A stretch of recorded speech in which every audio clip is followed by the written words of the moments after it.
Assalamualaikum warahmatullahi wabarakatuh.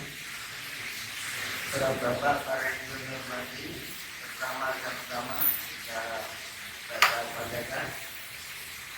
A'udzubillahi minasyaitonir rajim. Bismillahirrahmanirrahim. Alhamdulillahi rabbil alamin. Ar-Rahmanir Rahim. Maliki yaumiddin. Iyyaka na'budu wa iyyaka nasta'in. Ihdinas siratal mustaqim. Siratal ladzina an'amta 'alaihim ghairil maghdubi 'alaihim waladdallin. Amin. Kita pada surat Yasin surat Yasin turun setelah surat Al-Jin juz 29 ayatnya 83. Dan Nabi pernah menjelaskan, tapi katanya Ibrahim, bahwa setiap segala sesuatu itu pasti ada hatinya. Intinya bahwa Yasin termasuk hati daripada Al-Quran. Bahkan ada yang mengatakan bahwa barang siapa kata Nabi membaca Yasin, maka Allah memberikan pada bacaan Quran 10 kali. Inilah keutamaannya. Membaca Yasin sekali sama dengan kata Quran 10 kali. Tapi tidak dengan kelemahan. Ada lagi yang menyatakan bahwa Nabi bersabda, "Iqra'u ala mautakum." Yasin, bacakanlah terhadap orang yang akan mati, sekali lagi akan mati di antara kalian dengan surat Yasin. Ada lagi hadis yang lain bahwa siapa baca surat Yasin di suatu malam karena menghadapkan ridha Allah, maka diampuni segala dosanya. Itulah tentang surat Yasin. Dan tidak ada ungkapan lain kecuali hadis itu. Ada lagi bahwa siapa saja yang akan mati dibacakan surat Yasin akan dimudahkan sakaratnya. Sakarat itu apa? Dimudahkan sakaratnya.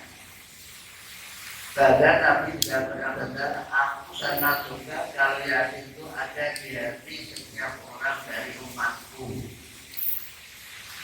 Tentang surat Yasin ini ada beberapa pendapat bahwa kata Yasin itu sebagaimana guru-guru yang lain, maaf intelektual atau guru perkotaan, guru potongan di depan surat seperti Al-Islamin atau Al-Islaminro atau Al-Daya Aisyah dan sebagainya. Namun ada yang mengatakan bahwa Yasin itu adalah salah satu nama Allah, tapi bahasanya bahasa Abasi. Itu hanya pendapat saja. Itu lagi kita tidak berbicara masalah pendapat yang lemah, tapi kita akan mengetahui bagaimana isi kandungan surat Yasin itu. Kita mulai perhatikan. Yasin, ya bukan ya tapi Yasin, wal Qur'anil Hakim, innaka laminal mursalin ala siratin mustaqim. Tanzilul Azizir Rahim. Yasin wal Qur'anil Hakim innaka laminal mursalin ala siratin mustaqim tanzilal azizir rahim. Yasin wal Qur'anil Hakim innaka laminal mursalin siratin mustaqim tanzilal azizir rahim.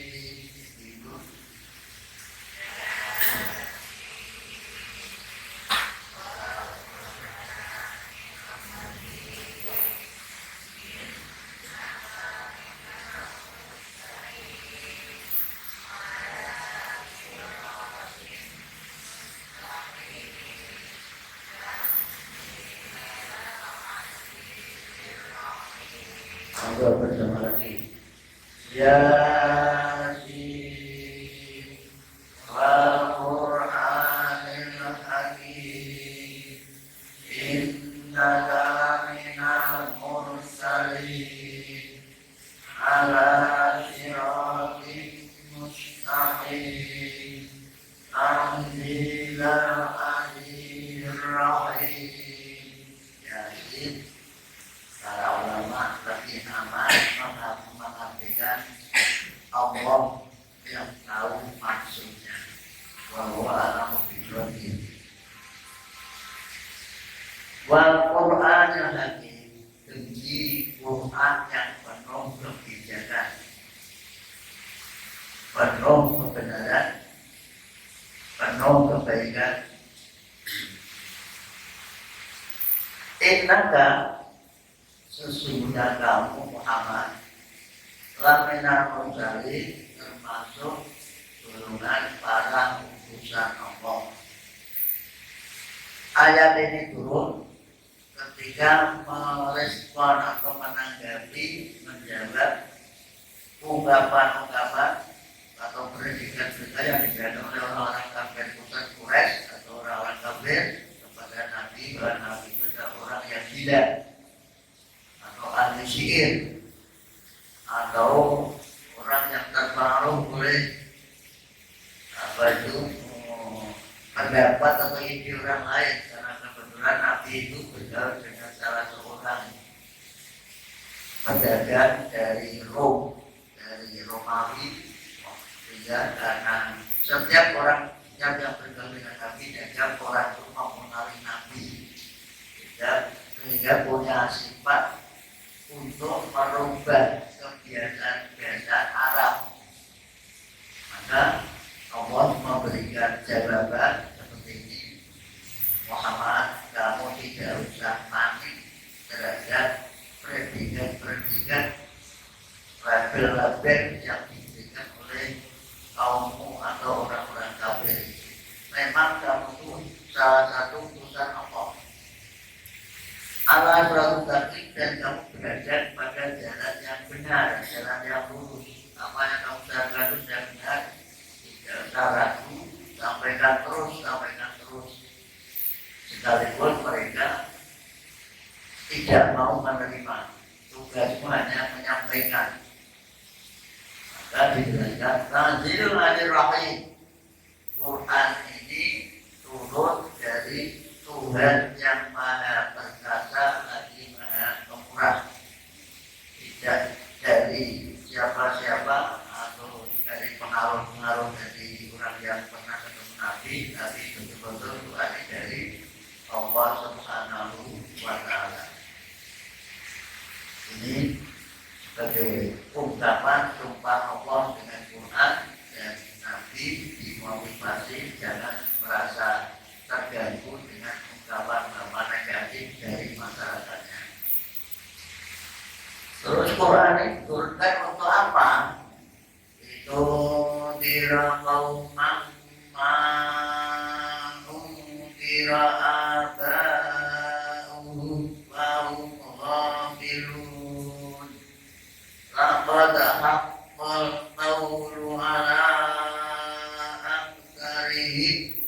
Fahum la yu'minun. Memari tempat ibadah ibadah. Laqad haqqal qawlu ala aktsarihim fahum la yu'minun. Monggo. Litunzira qauman ma unzira aba'uhum fahum ghafilun. Laqad haqqal qawlu ala aktsarihim fahum la yu'minun.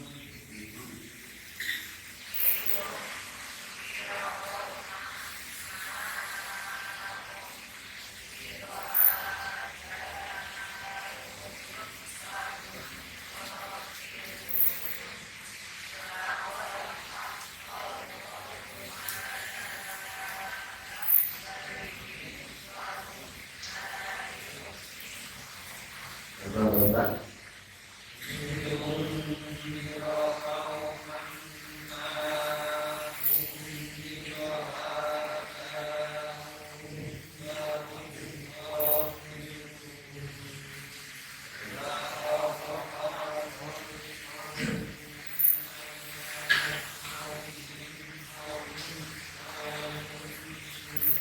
berjamaah lagi.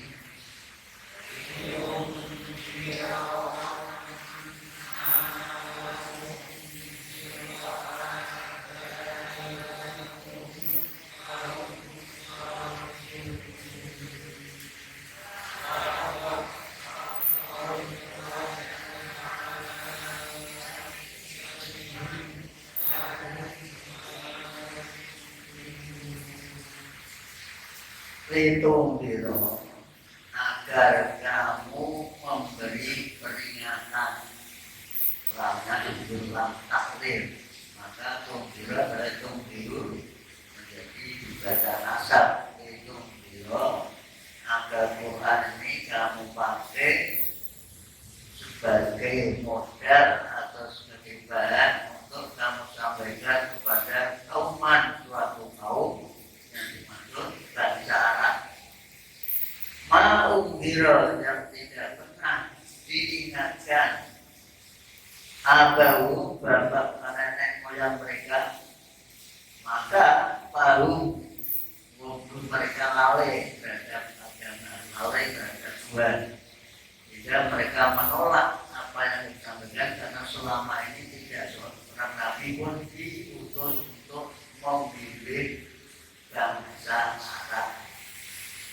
Dengan kata bangsa Arab itu yang dimaksud Arab bukan berarti bangsa yang lain tidak termasuk di dalamnya, karena di dalam surat Yunus dikatakan Al-Arab dikatakan bahwa Nabi pernah mengatakan ya ayyuhan nas inni rasululaikum jami'a, wahai umat manusia sesungguhnya aku diutus kepada kalian semua manusia, termasuk kita yang ada di Indonesia. Ini Nabi itu diutus bukan untuk kelompok tertentu atau kelompok Arab, tapi diutus seluruh umat manusia. Disebutkannya Arab bukan bagi menafikan atau menghilangkan atau mengabaikan umat yang lain. Maksudnya bahwa Arab adalah bagian daripada umat manusia secara keseluruhan. Itu berarti Nabi dibekali dengan Quran ini untuk disampaikan kepada khususnya kaum atau umat atau bangsa Arab yang nenek moyangnya tidak pernah tersentuh oleh jalan para utusan Allah. Maka wajar mereka adalah lalai itu apa? Tidak peduli atau lupa terhadap Tuhannya. Nah, mereka mendapatkan ancaman nanti pada ayat berikutnya, yaitu kebanyakan mereka adalah menjadi tidak beriman. Karena tidak beriman, mereka mendapatkan siksa, ancaman siksa. Dikatakan mengatakan lapat hafal kaum, maka itu sungguh-sungguh menjadi kenyataan ketetapan Allah terhadap kebanyakan mereka bahwa mereka itu adalah tergolong orang yang tidak beriman. Karena tidak beriman, mereka mendapatkan sanksi yaitu siksa di akhirat. Namun pada surat Al-Isra dinyatakan bahwa suatu umat atau bangsa tidak akan disiksa selama belum kedatangan informasi dari putusan Allah. Di bawah orang pedalaman, mereka belum ada orang yang seorang dai maupun mubalik datang ke sana, maka mereka tidak terkena sanksi dihukum oleh Allah SWT karena tidak berimannya. Itu adalah kewajiban bagi orang-orang yang hidup. Maka dengan itu seandainya ada kesempatan jangan juga ada namanya mubalik. Kalau mubalik kiriman, mubalik dikirimkan ke pedalaman-pedalaman, bahkan dari BGI, Muhammadiyah dan yang lain-lain datang, mereka menjemput gula datang menghadapi orang-orang yang belum pernah kedatangan informasi tentang Islam. Itu jadi tugas kita.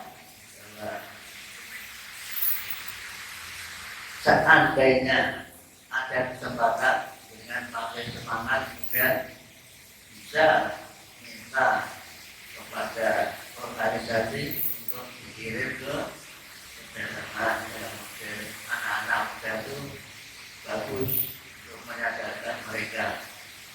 Ternyata seperti di Irian itu juga asalnya banyak pada umat Islam yang ada, tapi karena dikristenkan oleh orang-orang Belanda, karena mereka tidak kenal dengan Islam dan dibiarkan mereka menjadi bangsa yang terbelakang tanpa berpakaian dengan pakai kota. Itulah kemudian umat agama selain Islam membiarkan manusia terbelakang dalam kondisi seperti itu. Alhamdulillah di sana ada mendapat Arabia, orang Arab asli yang peduli kepada bangsanya, akhirnya sudah melakukan tabligh yang jawab kepada bangsanya atau suku bangsanya.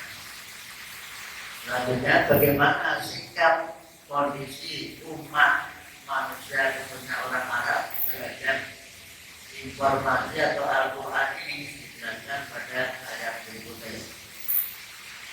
Inna ja'alna fi a'naqihim aghlalan fahiya ilal azqani fahum muqmahun.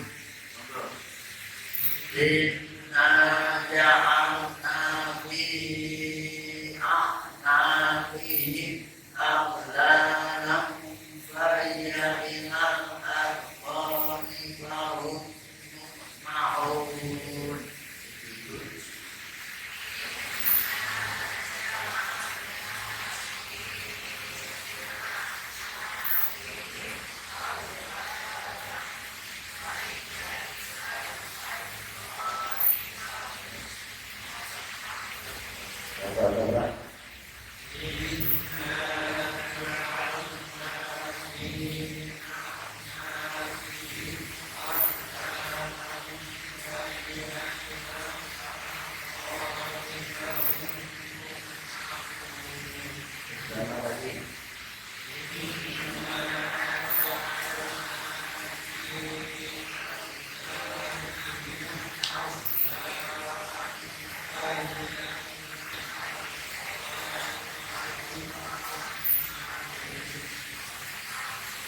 Inna sesungguhnya kami Allah ja'ana telah memasang menjadikan al-lala yaitu fi'analiti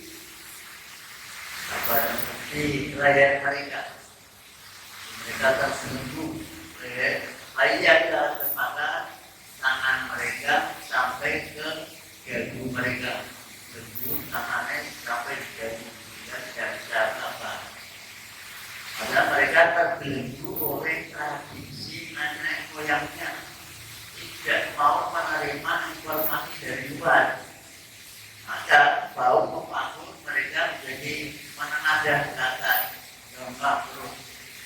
Maksudnya bahwa mereka tidak mau menerima petunjuk atau informasi dari luar, apalagi sampai oleh Nabi Muhammad, yang Nabi Muhammad adalah orang Arab sendiri, diketahui asal usulnya, namun karena orang tua-tuanya dulu juga memeluk agama keyakinan nenek moyang, yaitu adat atau menyembah patung-patung berhala, maka mereka tidak percaya dianggap merubah tradisi nenek moyang. Mereka hanya terpaku dengan kondisi tradisi nenek moyang, persis seperti orang Jawa.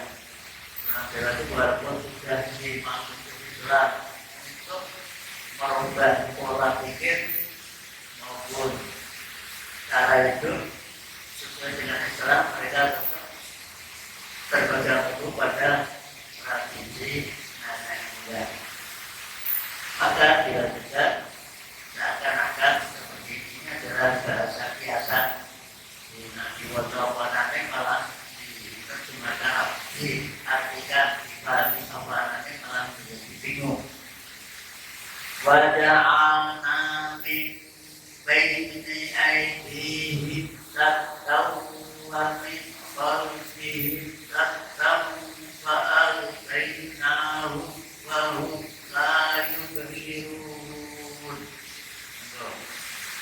Waja'alna min baini aydihim saddan wa min khalfihim saddan fa'aghaynahum wa hum la yubsirun. Bapak-bapak,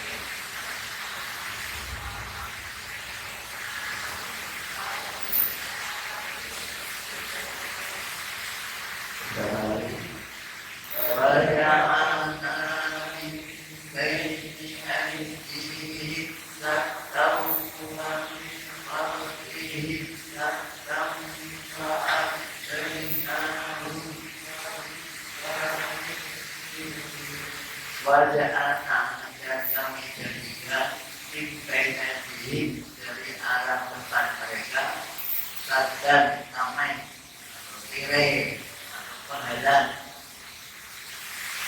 Bahkan korban dari arah belakang mereka saddan juga ada tirai atau penghalangnya atau pagarnya. Maka ini dalam kehidupan maju jenong mundur jenong. Mereka mau mengikuti Muhammad, nanti dikukirkan, dibenci oleh masyarakatnya yang mayoritas agamis. Mau selalu ikut mereka, dikritik terus oleh Muhammad dengan bahasa mereka musyrik, dan orang musyrik tempatnya adalah di neraka. Ya, mereka serba salah. Maka dari itu Pak saya tahu mereka kami tutup hati mereka dari informasi kebenaran yang dan pemahaman itu. Akibatnya bau dan mereka tidak bisa melihat dengan mata kepala. Mereka hanya membuka selalu berpegang kepada ajaran nenek moyangnya.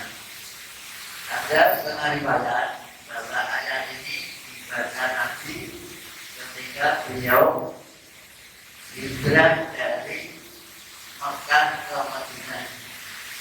Bahwa ketika oleh utusan Abu Jahal, mereka para pemuda diutus untuk menangkap Muhammad hidup atau mati.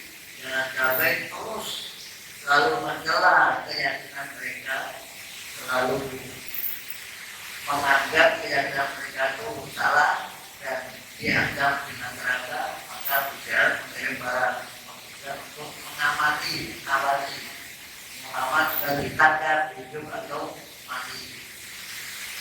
Nah, ada yang penjaga, bagian mengatakan penjaga rumah itu yang menjadikan itu ahli menjaga rumahnya, menjaga rumah Nabi. Pada suatu malam Nabi itu keluar dari rumah dengan mengaburkan ibu ke orang-orang yang sedang mengintai bertugas untuk menangkap Muhammad. Maka mereka terkantuk, ngantuk, hingga tertidur. Begitu sadar mereka diingatkan oleh yang jaga Ali. Ada apa? Tergombong-gombong di sini. Nampak mengerjakan ada keinginan apa? Aku diutus Abu Jahal untuk menangkap saudaramu Muhammad atau mati. Orangnya sudah pergi tadi malam, akhir itu semalam, mereka ingin mengetahui mau pergi kemana, tapi ternyata orang yang pergi tidak, mereka tidak sadar. Mereka yang mengatakan ada untuk membentengi diri dari perkhianatan orang-orang yang ingin membunuh Nabi. Ini ada sudah cerita dari kita. Untuk itu sekali lagi bahwa sebenarnya ayat ini maka yang sombong umat Islam atau umat yang beriman akan selalu terbentengi atau terjaga dari kejahatan-kejahatan yang diinginkan oleh orang-orang yang jahat, baik kafir maupun musyrik. Maka Nabi diberi peringatan lagi supaya tidak kosong, kepingin berhasil tugasnya, maka diingatkan. Ini pun bagi kita semua sebagai pegangan disebutkan dalam surat Al-Baqarah ayat keempat berapa itu? Bahwa Inna ladina kafaru sallallahu alaihi a'am tarkau amnam usirul raih. Ini dijelaskan wasawa'un alaihi a'am tarkau amlam tunziruhu la yu'minun. Wasawa'un alaihi a'am tarkau amlam tunziruhu la yu'minun.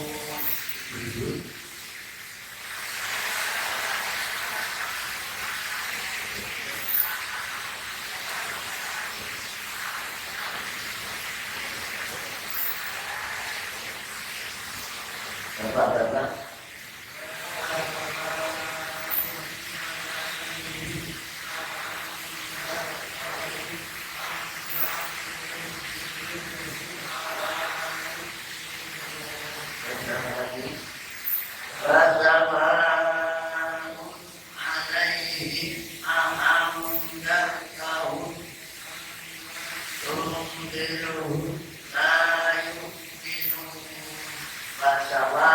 dan sama saja alaihi bagi mereka dan tahu apakah kau ingatkan atau tidak kau ingatkan, mereka tetap ibu bapa berpegang pada ajaran nenek moyang. Itu karakter mereka. Juga dari karakter semua manusia kalau sudah dikuasai jiwanya oleh kebiasaan atau tradisi, walaupun ada ajaran yang betul-betul rasional, untuk merubah pola pikir mereka, tapi tetap berpegang tujuh patok selalu mengandalkan tradisi yang telah diturunkan dari nenek moyang mereka.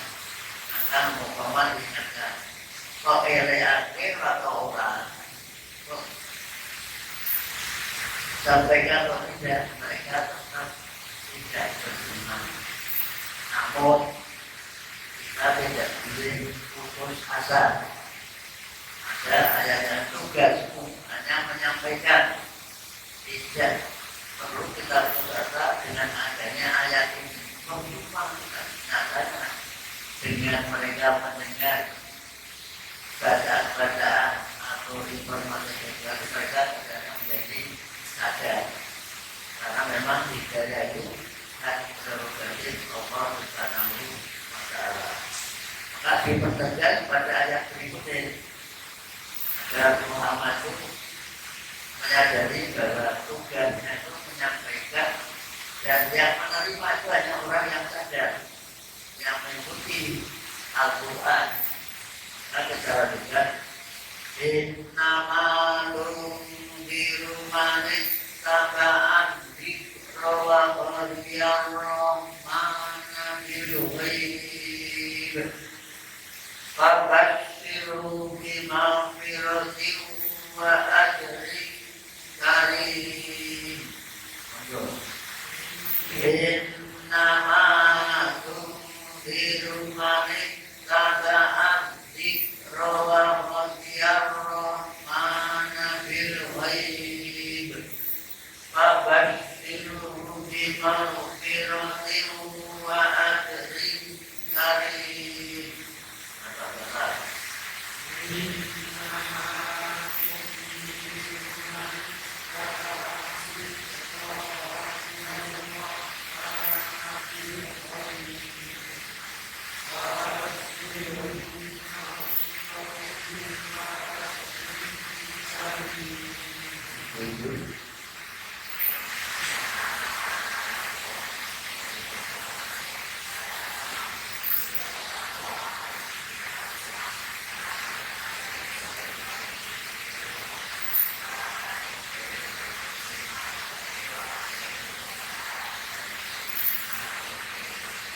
Terima kasih.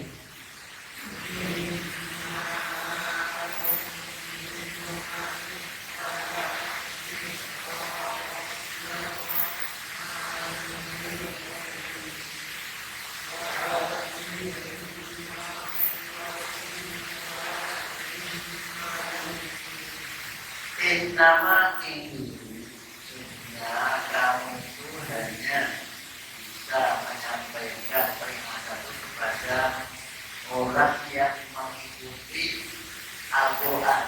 Arti itu kata Al-Quran yang namanya adikan. Sama dengan inna namun nazakan juga apa isna usaha ini. Sungguh kami telah menurunkan Quran sebagai peringatan. Jadi pikir apa mengingat akhirat, dan dikatakan kamu hanya berhasil memberi peringatan kepada orang yang sadar mengikuti Al-Quran. Siapa itu bapaknya Rahman yang dia takut kepada dan dalam mengasih kalimah banyaknya, sekalipun mereka tidak melihatnya di baik. Apa yang tidak kita lihat namanya gaib. Tidak sholat mayit yang mayitnya tidak di depan kita namanya sholat gaib. Apa yang tidak kita lihat namanya gaib.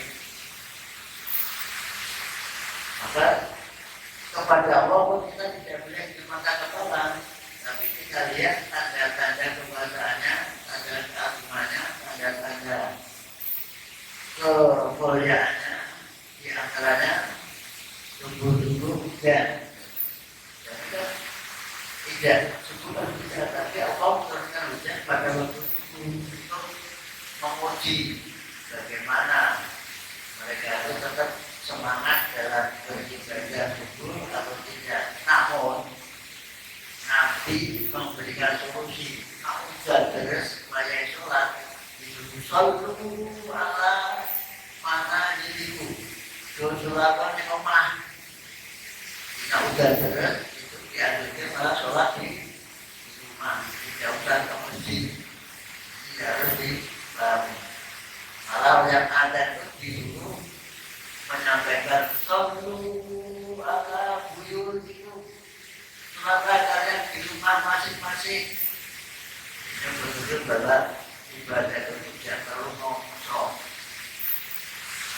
Kalau maksudnya ngomong ngomong dan karena saya bikin saya rasa kok dengan berarti datangnya sia-sia aku tak rewang dan saya sudah berusaha apel Pak Edi ini maknya saya berusaha tak pernah hampir karena udah ternyata sampai juga bahwa sehingga akhirnya ya bagaimanapun tanggung jawab itu perlu kita. Yang kedua, bahwasanya projek motor itu karena petunjuk Nabi bahwa siapa yang membaca satu huruf dari Al-Quran maka mendapatkan 10 kebaikan. Biasanya ikut foto sampai 3 kali berarti 3 kali kebaikan kali 3 kali 10 berarti 30 kebaikan. Itu maksudnya tidak sekedar mengerti atau sekedar mengikuti, tapi kita bisa membaca sendiri dalam artian mendapatkan 10 kali kebaikan setiap minggu. Maka kami libatkan untuk motor bersama-sama. Tidak tanpa tujuan, ada tujuan yang pasti, yaitu mengikuti petunjuk Nabi. Siapa yang membaca satu huruf dari kitab Al-Quran maka diberikan 1 sampai 10 kali. Kemudian ayat berikutnya itu ayat yang penuh dengan hadapan. Allah yang memberi hadapan kepada Nabi bahwa kamu tidak usah.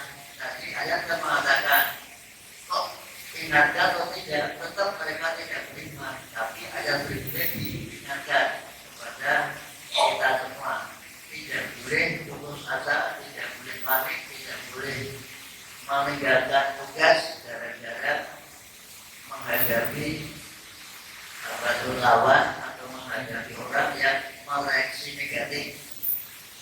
Inna nahnu nuhyil mauta wa naktubu ma qaddamu wa atharuhum wa kulla syai'in ahsaynahu fi imamin mubin.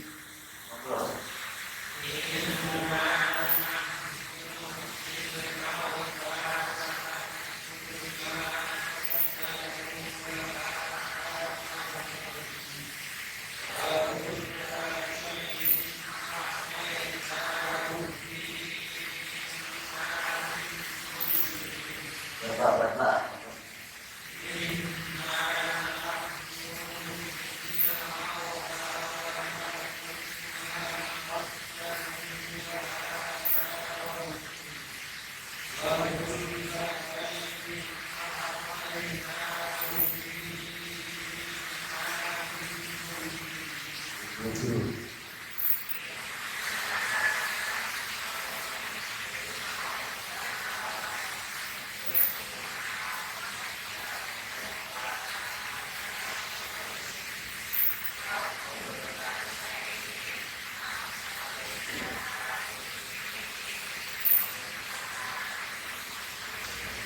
pertama lagi. Inna nahnu nuhyil mauta wa naktubu ma qaddamu wa kulla syai'in ahsaynahu fi imamin mubin. Inna sesungguhnya kami, kita membaca ya kami Allah Nuhi akan menghidupkan al-mauta orang-orang yang mati. Kata mauta itu berarti pakai al-mauta itu orang yang sudah mati. Bina mauta itu orang yang akan mati. Maka tadi katakan ikra'u ala mautaku yasin, bacakanlah kepada orang yang akan mati di atas kamu surat yasin. Tidak betul Pak, tapi ada apanya bahwa dengan belajar akan mempermudah proses keluarnya roh dari orang yang akan mati. Di sini Nabi diberitakan bahwa nanti kami akan menunjukkan hati yang sudah mati itu, yang sudah lama tidak terjana oleh dakwah, oleh tabligh, oleh adaan, akan kami hidupkan. Ini tujuh dari tidak boleh putus asa.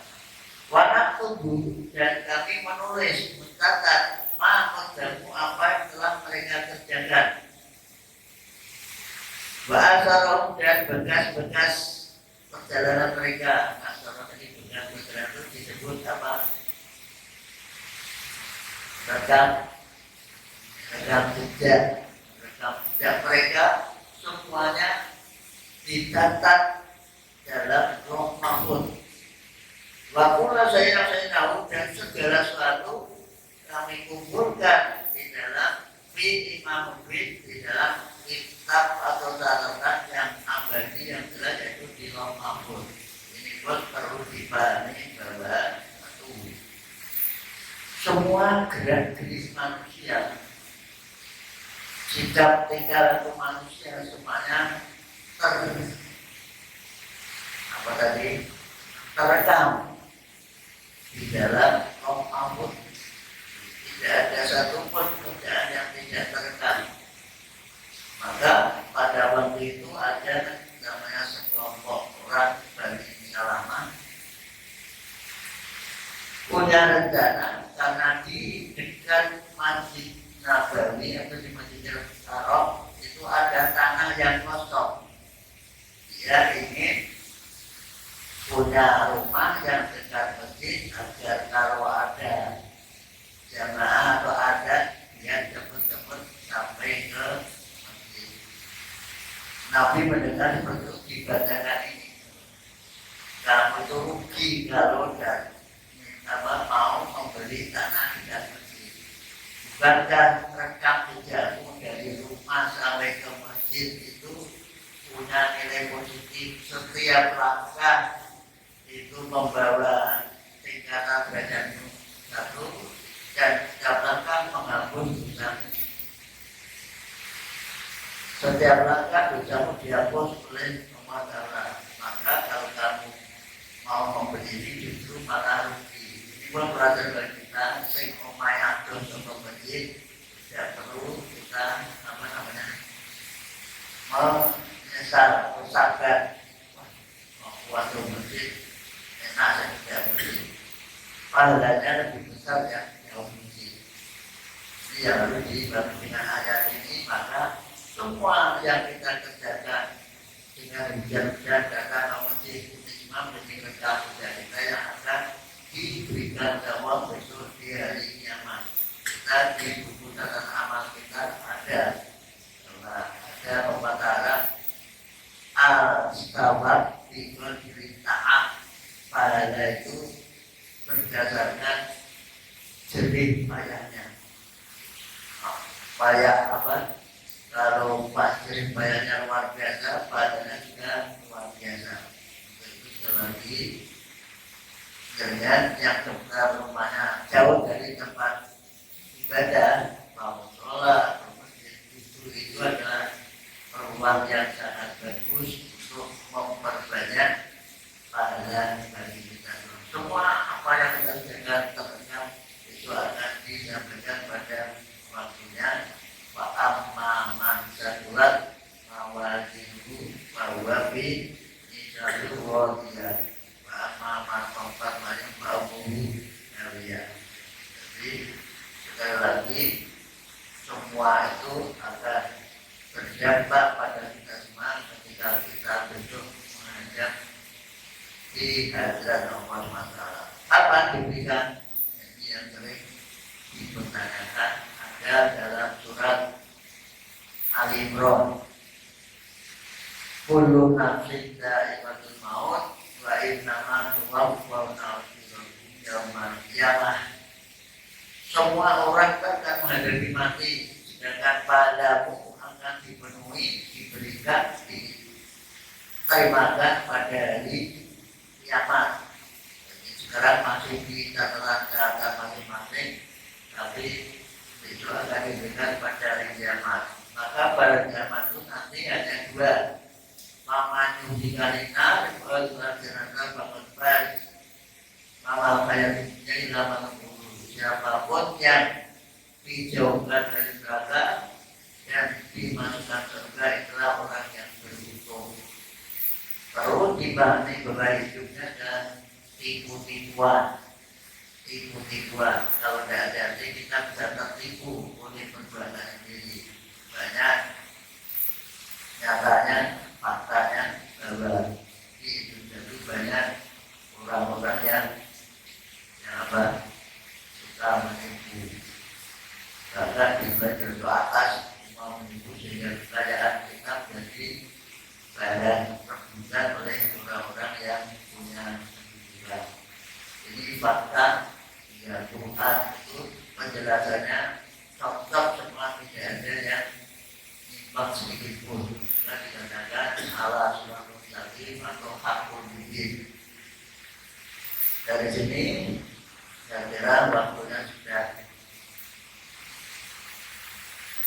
jam, masih kurang, berarti baru saya mesti mati,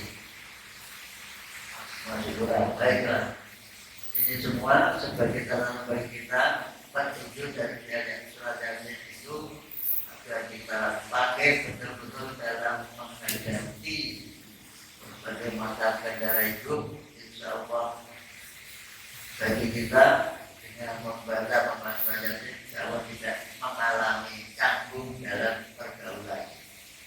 Yang tidak kalah pentingnya, ini saya membawa hadis agar kita itu welo-welo masalah ibadah kita, sholat kita. Bunyinya demikian, hadis ini hadis Bukhari yang sering disampaikan oleh Bapak Ustaz Adi Hidayat. Bunyinya demikian, dari Muhammad bin Amr bin Atta bahwa ia duduk bersama rombongan bersama Nabi. Maka kami menyampaikan tentang bagaimana sholat Nabi.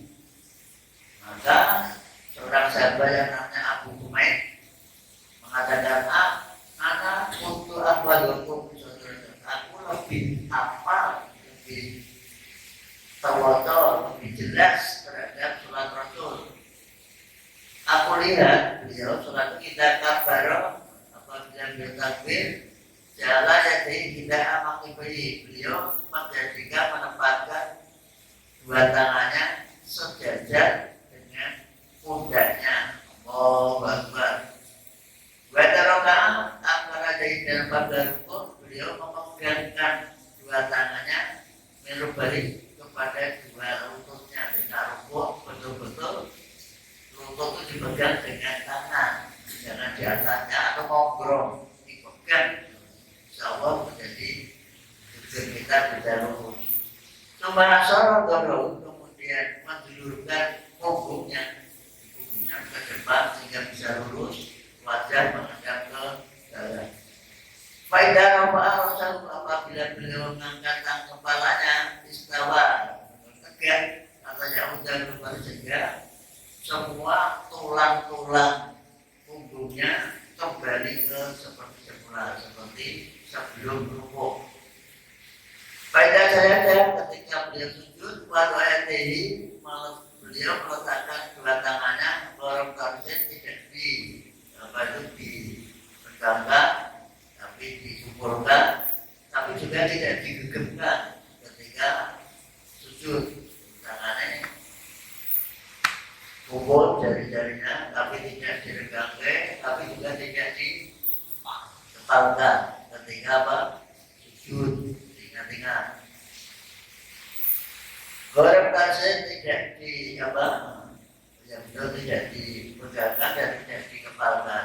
Wastak bala dan roga dan beliau menghadapkan ujung jari kakinya ke arah kiblat, maksudnya dipangkatake. Jadi jari-jari ini dipangkatake, otomatis kan kok ini, maaf, sedang kakinya saya lihat tidak dipangkatkan. Kamu contoh saja, ini tahu. Sedang sesudah gini. Ini kan tidak dipangkatkan tidak sempurna. Ini harus mangkat. Tapi jari-jari kesempatan tidak diluruskan. Tidak tahu saja supaya ayo jarinya dipangkat, jari-jarinya mangkat. Tapi mau orang yang sah nanti itu teknik Nabi surat, karena kita ikuti sunnah. Ya, yang ini yang paling penting. Faidah jasa biromata ini ketika beliau duduk pada dua rakaat, dia duduk dengan kaki kiri di gulaman dan kaki kanan ditegakkan. Ini contoh, ini yang kiri di gulaman, yang kanan ditegakkan. Ketika dua rakaat, berarti ini tahiyat awal. Tapi di akhir lagi ini yang dibilang Waidah jalan sampai lematil akhirat ketika duduk di rakaat terakhir. Maka rakaat akan salam. Rakaat akan salam. Entah itu 4 rakaat, 2 rakaat, 1 rakaat atau 3 rakaat. Rakaat akan salam. Yang harus dipahami. Pertama kali dia menyampaikan kaki kirinya waras bahulah dan yang kanan ditegakkan. Jadi ini yang kiri apa ini? Ini contoh. Jadi pokoknya akan salam kakinya di sini. Akan salam. Buat tabiatul masjid, buat Jumat, buat subuh. Asal akan salam duduknya seperti ini hadis Nabi Bukhari. Nanti salam bahan. Rakaat yang dibacanya rakaat. Ketika rakaat duduknya ikhtiras, tidak ada kelanjutannya. Maka itu ambigu mengandung dua arti. Arti satu bisa juga salatnya 4 rakaat, arti yang lain dianggap setiap 2 rakaat duduknya ikhtiras, itu salah fatal, salah menerjemahkan. Padahal saya duduk akan salam, duduk akan salam, duduknya duduk awal tawarruk. Jadi bukan masalah bahan, tapi ini hadis Nabi yang terkawal-wal dari Bukhari. Bisa lagi baca, termasuk itu sekali lagi mendengar umat sholat kita, mari kita benahi tentunya di Darussalam, tentunya anak-anak pesantren, 3D guru pesantren nanti. Banyak yang orang salah paham. Dan saya lihat kemarin Jumatan itu anak-anak santri diberi ikhtiras. Ini berarti cenderung mustatin. Berarti mereka tidak paham atau tidak membaca hadis Nabi tentang duduk yang akan salah itu duduknya duduk apa? Duduk tawarruk sekalipun 2 rakaat. Ini harus dipahami betul-betul. Banyak yang kita salah paham. Setiap 2 rakaat ini harus masuk 2 rakaat. Ada cuma 2 rakaat. Apalagi yang 2 rakaat semuanya dikerjakan dengan ikhtiras. Sudah tidak demikian. Tadi saya 2 rakaat mengikhtiras, tapi nak duduk akan salam. Tunggu berapa rakaat? Salamnya rakaat keberapa? Kedua. Maka duduknya harus duduk tawarruk. Namun demikian, mau ikhtiras dan sholatnya tetap sah. Jadi pokoknya ngerti sumbernya, ngerti dari itu. Macam nanti kita hanya ikut tapi tidak tahu sumbernya. Jadi itu sunnah itu dikerjakan dapat pahala sama tidak yang tidak berdosa. Ini yang harus dipahami. Maka Ada lagi yang sering salah paham, bacaan ketika takbiratul ihram ada Allahu Akbar kabira subhanallah wasila subhanallah wasila tiga kali. Itu ternyata izin dari salah seorang sahabat. Ada yang mengatakan ketika iktidal dengan baca Rabbana lakum kata kasiran membalikasi. Terus sahabat membaca itu, Nabi setelah salam tanya siapa yang baca itu? Kan mereka tidak berani ngantuk. Kemudian Nabi mengatakan para malaikat rebutan kepengen kebaikan itu. Pro. Kira kata Nabi segini. Padahal orang ini pun ada di Bali bahwa ide tata cara ibadah yang tidak dari Nabi, tapi Nabi mengetahui, melihat, merestui. Nah, kalau saya ini malaikalisir, malaikatkan, maka itu namanya sunnah takriyah. Jangan dikatakan bid'ah. Nah, orang zaman Nabi sama bid'ah bukan itu. Bid'ah itu apa yang tidak dikerjakan Nabi pada waktu masih hidup, itulah namanya bid'ah. Nabi tidak menjalankan, tapi sahabat menjalankan, bahkan Nabi merestui. Itu namanya sunnah takriyah. Sama lagi sholat kemudian maghrib dan sahabat-sahabat melakukan. Nabi tidak mengajarkan, tapi kemudian Nabi tidak mengingatkan. Itu juga namanya sunnah takriyah. Ada lagi, ada itu mula pertama bukan dari Nabi. Dan sebelah kan dirubuk apa pakai menanggar lonceng atau menanggar. Akhirnya ada orang sahabat yang mimpi disampaikan kepada Nabi, wah itu bagus. Maka mimpi sahabat itu jadi dirisalkan oleh Nabi menjadi ada seperti sekarang. Ada lagi sholat syukur wudu.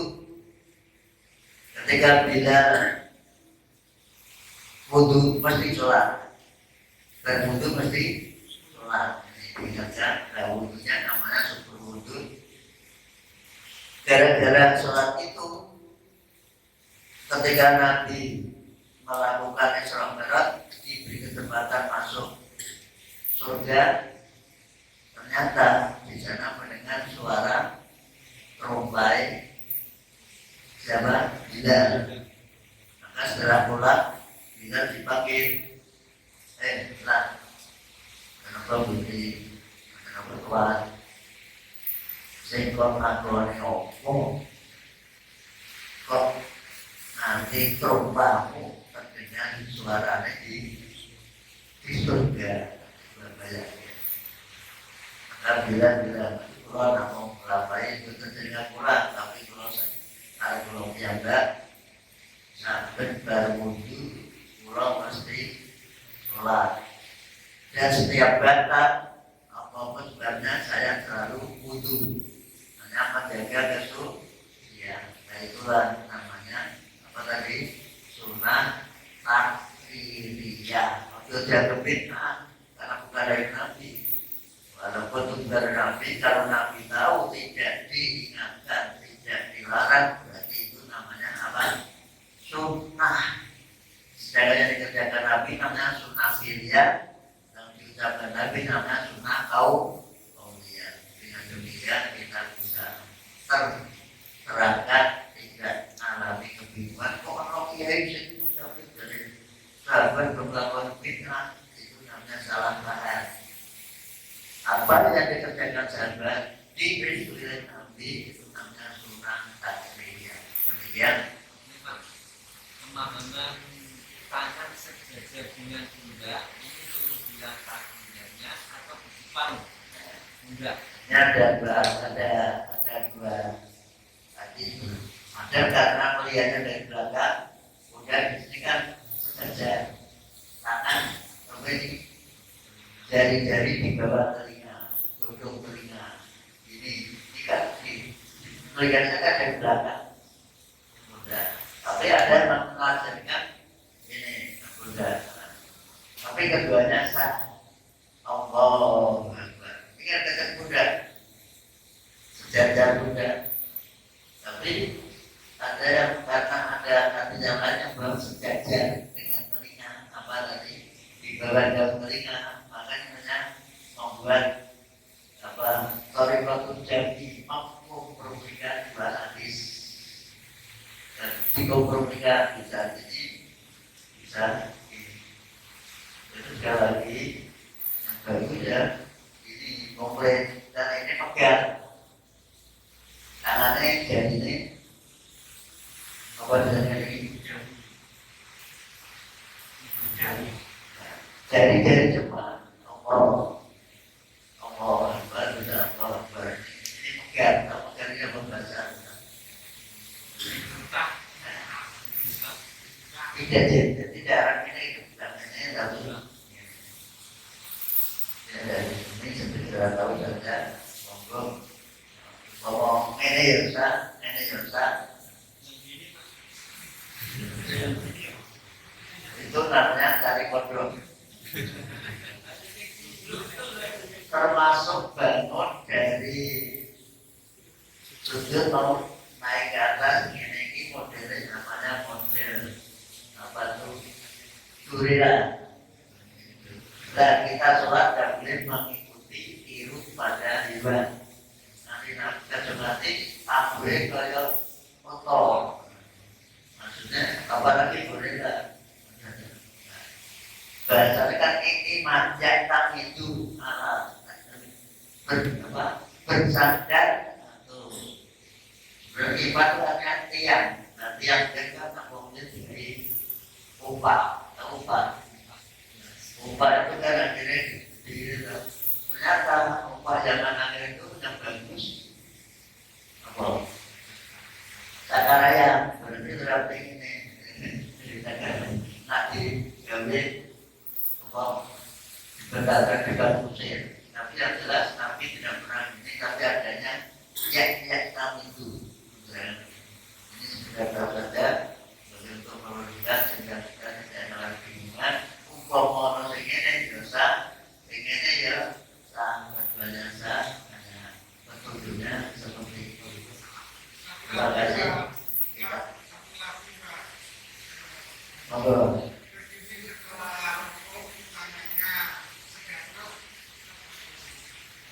Berdiri selalu.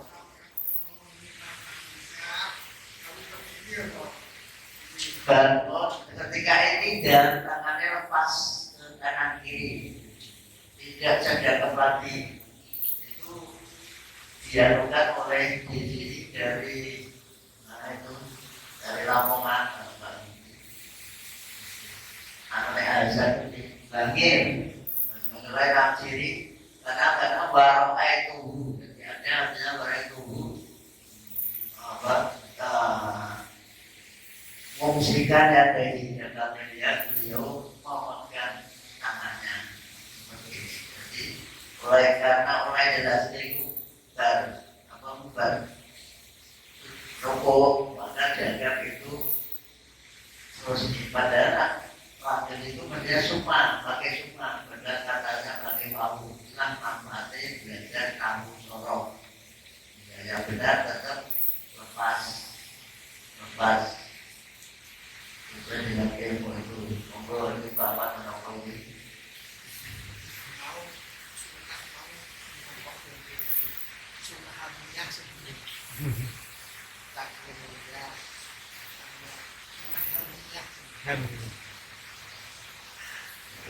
Budayanya itu mentara yang penting lagi menurut teori sunnah itu hanya kamu tadi tapi ada yang mengembangkan jadi maknanya baik rencana tapi nanti seperti puasa Tasu'a itu kan tapi belum mengerjakan itu dikatakan sunnah yang sudah diinginkan tapi tidak tapi sekarang karena ketika aku tahun depan akan puasa tanggal 9 Muharram Jibril ke Tunggal malaikat Israel sehingga tidak jadi melaksanakan mudah-mudahan ini ya. Nah, demikian Bapak terima kasih. Kita akhiri dengan bacaan Al-Fatihah. Alhamdulillah. Wassalamualaikum warahmatullahi wabarakatuh.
cukup. Nah, dengan baca Quran ini diharapkan hati kita terbuka untuk petunjuk dari Allah Ta'ala. Amin ya rabbal alamin. Kurang lebihnya mohon maaf, kita akhiri bersama